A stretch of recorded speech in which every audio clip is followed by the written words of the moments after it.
Maloi lau mali e aho e ki mo lele i tonga ko tōpe. Whiawhia ki taritali lele ki mo tonu ki mo uningongo me le te o tonga uloa ki mo i waka ma whoke televisone tonga ki he hoani. Wakai ki ngahi ulu i o ngongo. Amana ki ke ha e le atu e ne awhio ki intupo wono i he topele lulu wikini ki he wau te lia o i tahine kuini o Britania, kuini Elizabeth Siwa. Whamanat whamamani lahi i he whaosinga o i wike ai aho o i uloa ki toko ni mo i kawenga, ke tu uloa ai ako uloa ki toko ni. Pea ke tuko atu pe whakatokanga me wa akon siu mai potu ngawe whakatau aki me langa whakalaka whakaekonomika ke kakanya e whanua, ke toi tokanga ange ki he ngahi koloa o bu whakatau ke whapapau i o bu te eki osi hono taimi ngawe aki. Ko e wakailewa eni ki he whakaikiki.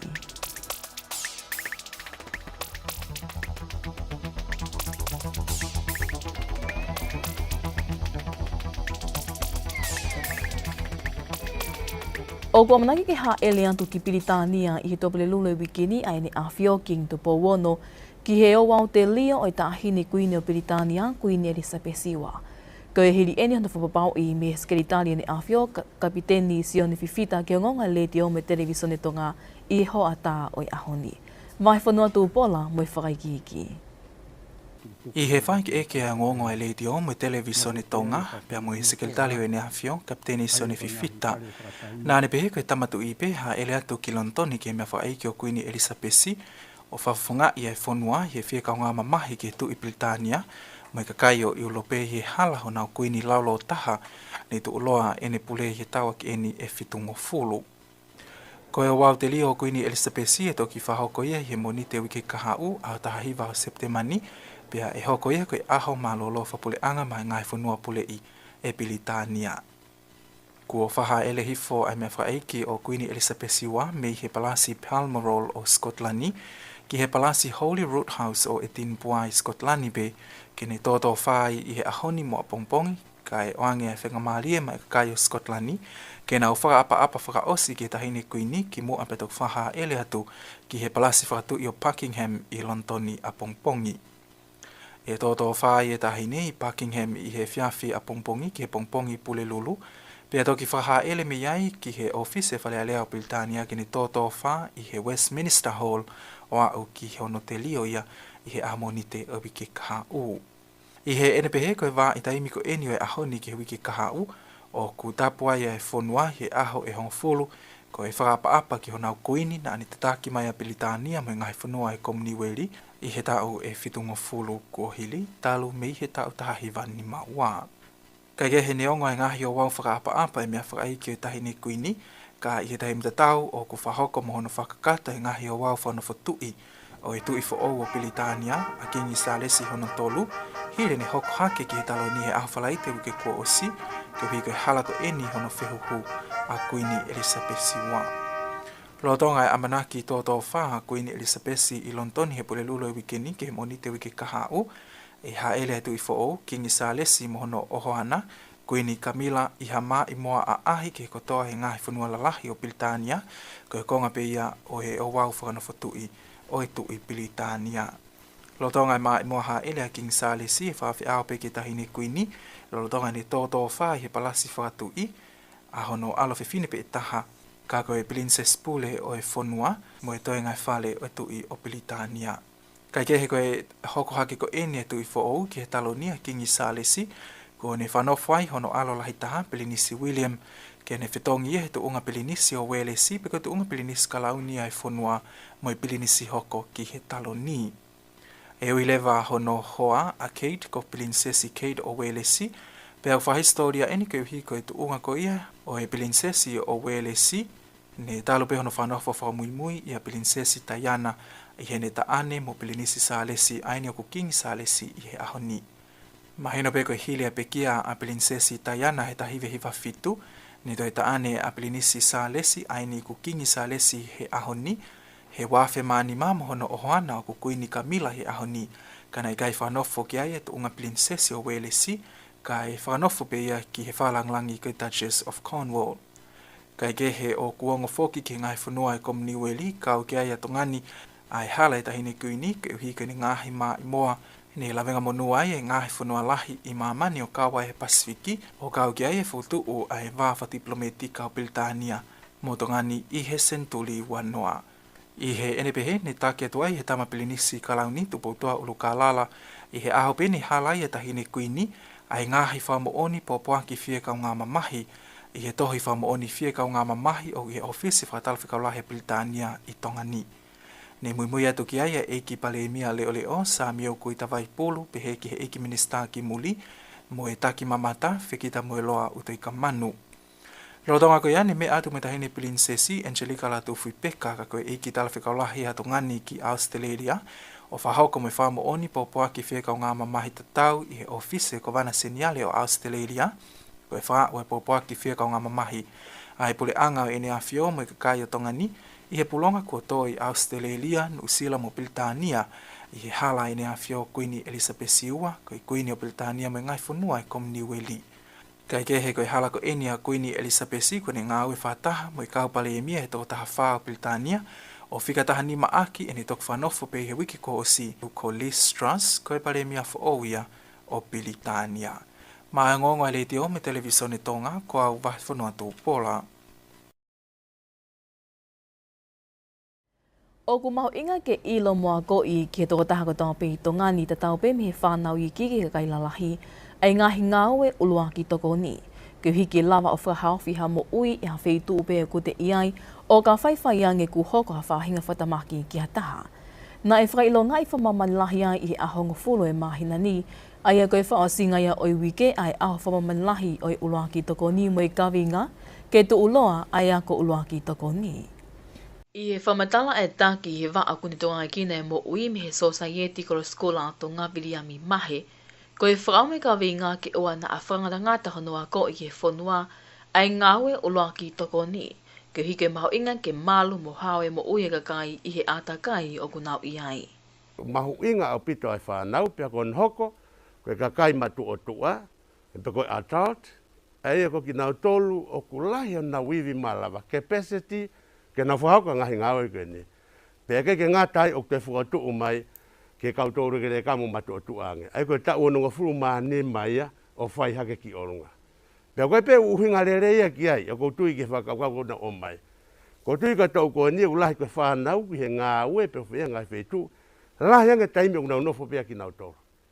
Pea ka whaiwhai ange ku hoko, ma te whea ahoro pe I he ako ta pembo e umea koe ni. Pe koe ta pewa, pe koe tau e ulu I ha mea whatapu, pe koe vela. Kai kehe o kui ai pe haki I tau kei muha ilo, ke tokoni ki nā tote na wala whahako pe, ma toko e tau toke tā. Ki mua pia toko ngauka ula tokoni ko tau whai, ko hae wawe taha, ki mua pia toki ha uatua po kai mo ui o whahako e nau. Nā ne beheko whaamu ke whai e ngāwe ulua ki tokoni pe whahawhi mo ui, o I gai whiriwhiri mā nako, ka ke whamahu I ngai e mo ui katoa pe ku nā whie mao ai tokoni.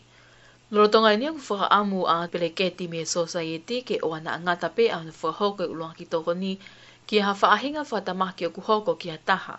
Ka ku toi mahu inga pe mo ui ma teu I he kakangi e whanua, I he mahino ku tau whanonga tu eni I he tau o ku mohu whainga taa. E uraki au ngā pe ka kita mohoto whamiri.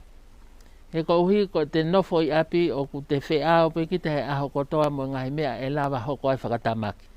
Ko e vela he te ngawe ki he sitou pe ko e awhi, ko e uhila, he te ngawe ake misin fō, ko e where apito ngahi mea, pe aku ai mo whanau, o koe ke te ilo ki te taimi e hoko ai whakatamaki. Kai kehe o ku te osi ma teu ki ta ia, ka hoko mai o ku te ilo, ko mea e ke whai ki he. Kai oa e hange ko mea ko ku tawanga maheni ki ai I tongani, ko pongia hataha, o ku taurere tato mo hina vai ke whakainu, lolo tonga o kai ke si ila vai a ke ne inu. Pe aku lahi le vai ngai whakatamaki o ku hoko, Ai ako taha ia o tamu a koe o ngawe koe ni, uruaki ke te whakahawhia mo ui ua, whakasisi e toi hoko ha palparema, tolu, ke waweange ene mo ui o ikai ke wawe ki he mate, Lorotonga ni whaamu ai kau taha e toi tō lahiange ngai apiako ke whie mao ke ai proklama ako ulua ki tokoni, ke whawau ipe o kuna malawa o whitokoni aki a whahinga whatamaki hoko I he kaha o Lorotonga e nau I he ngahi apiako. I kai ngatai ka ke nau lava o whahoko ai ulua ki toko ni he ngahi apiako, mua wheitu upe te nau iai o ka whai ange, o ki ai hawhia ma o te koni whawawe pe whatamaki i whatupake. O ku kei hamai pe ngahi koloa o ku kei tukua pe ngai whali koloa e ni ihi ka kua osi hono taimi ngai aki. I ene pehe ku kei tukua toi pe tā pou me he wa a konsiuma ko ia potu ngawe whakatau aki mo langa whakararaka whakakonomika ki he kakai o e whanua ke whapapau i mau pe e ngahi koloa o ku whakatau ki mua o ku te eke ke osi hono taimi ngai aki. Senolita tui vai me whakaikiki. O ku mahino pe foki lolotonga i taimi whaingata ani, o ku whainga ngai businessi ke whakalele na ngai servisi ke kakai o whanua. Pa ika ingata ai ke whakatau atu na ngai koloa ke aonga. I he whamatala o ku tuku mai me he wa consumer i potu ngāwe, o kua uen ki ha tuunga o whaloloma, ka uhi o ikai mahu inga ai tuunga mo i lelei e koloa, tau te whito ki he kakai o whanua i hono whakaukau i he ngai businessi. Pea kua uai o ke i whakatau atu pe i ngai businessi ni ihi e ngai koloa, kua osi hono taimi ngawe aki. I he ene pehe o whamamawha i mai wa consumer, ai mahu inga ke ngawe whakataha e kakai o whanua, pea koe kau whai whakatau i hono ta ofi ke oua e toi whakatau atu ha koloa pe heni, pea ke nau tokoni ke ngawe ai potu ngawe o whakahoko. Lolotonga ene o tuku atu me whatokanga ki he kau consumer kotoa pe koe kau whakatau, ke whapapau i mau pe ko hono whakatau atu ngai koloa o kufua, hange koe suka, mahua a, oni mua whahinga koloa pe o kufua kilo, o ku whiema uia ke whapapau i o ku toi fua pe i ngai kānita whali koloa, ke mahino o ku wau ke kilo totonu o ku whakatau. Koe toka ngā, koe hui o whakahoko eni i he whaunga kākā ke maua i hapaanga.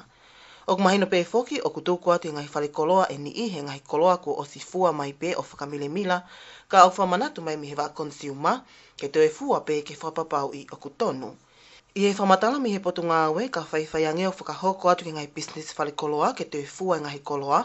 pe a whakahoko atu o ikai ha mea fua ai. Koe whakaame potu ngāwe ke whetu utaki angi kai whaiha ngāwe ke businessi ko ia, he oku pau pe ke ia e mea fua i he businessi kotoa pe.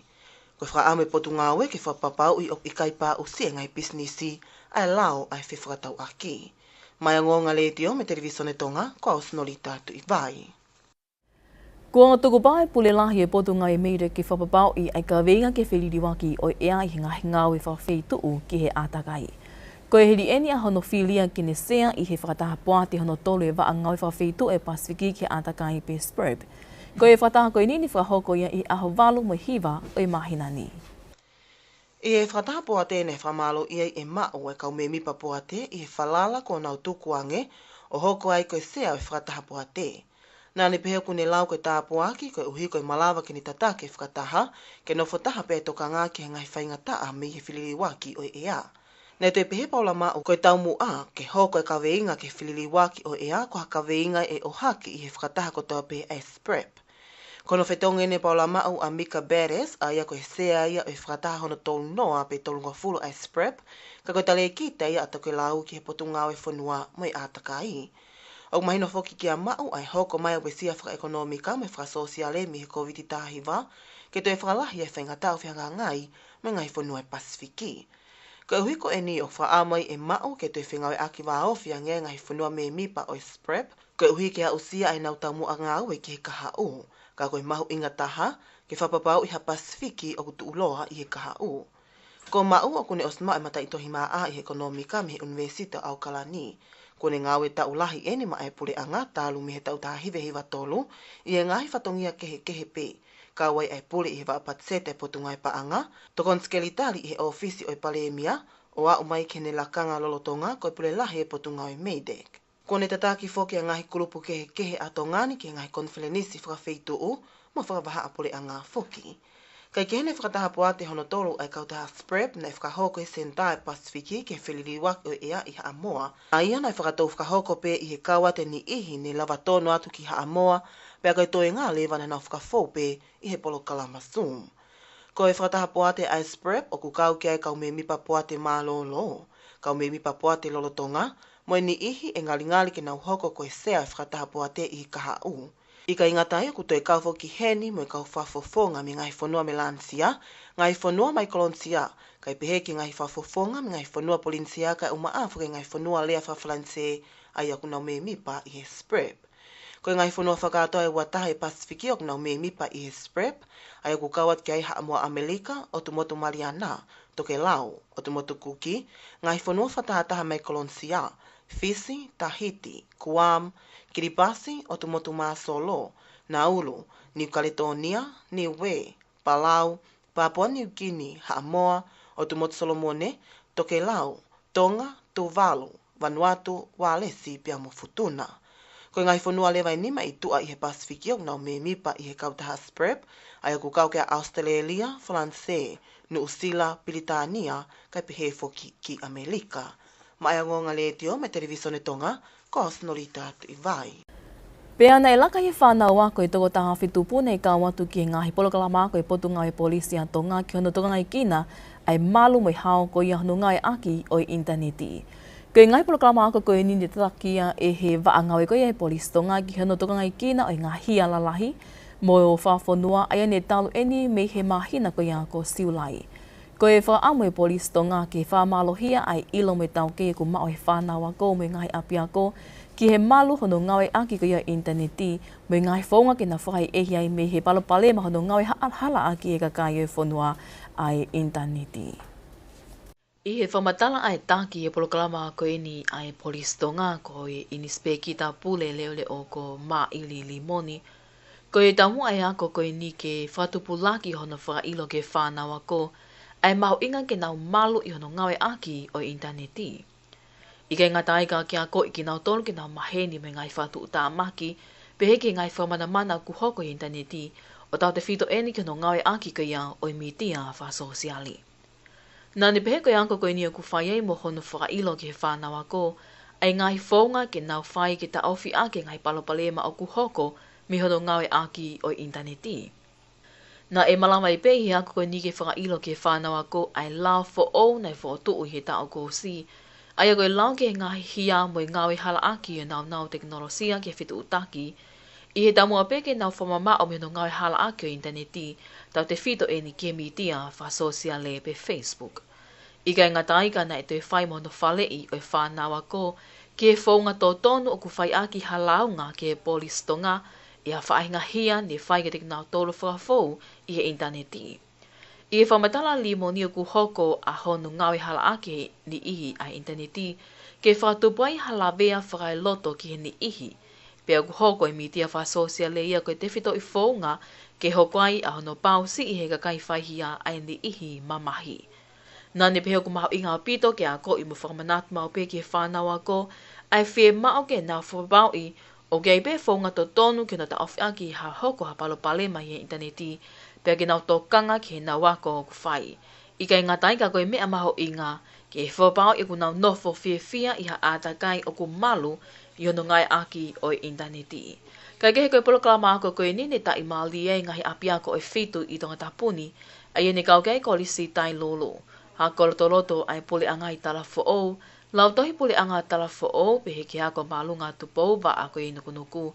Api ako manga ia pe heke hongo api ako e ua i vavao, ai ni kau kei ako malunga vavao moi api ako mispa. Na e whamalo ia i he kau whai ako me kau pule ako i ngai ako anga koe ni e whingai aki ako whai e polistonga, i ono whakasi isi mo ta ofi e ngahi, palo palema ku hoko me hono ngawe hala aki o e interneti. Ki mua betau mawai te toi wakainge pehen ki e ngahi ulu i o ngongo. Amanaki ke ha e leato ni a whio ki tu powono i he tuapule lulu wikini ki o Aotearoa o i tahine Kuini o Pilitania, Kuini Elizabeth Siwa. Whamanatua whamamanilahi i whaosinga e wike ai aho o i uluaki tokoni me kawinga ke tu uloa ai ako uluaki tokoni. Pea ke tuku atu pe ai whatokanga mi he wakon siu mai potu ngau i whakatau aki me langa whakaraka whakanomika ki he kakai e whanua ke toi toka ngange ke ngai koloa o whakatau ke whapapau i o kute eki osi hono taimi ngawe aki. Ko e kakatau i peo ngai ngongo i he lea whakatonga me le te o tonga o luanki me ua kai maa whoke televisione tonga ki he hoani o ke e whakaamu ni au taki ko tonga pea ngai ngongoni ki rato whale ko tonga pe. Whamalo te hukitau ke i whi au mai, ka mo mea.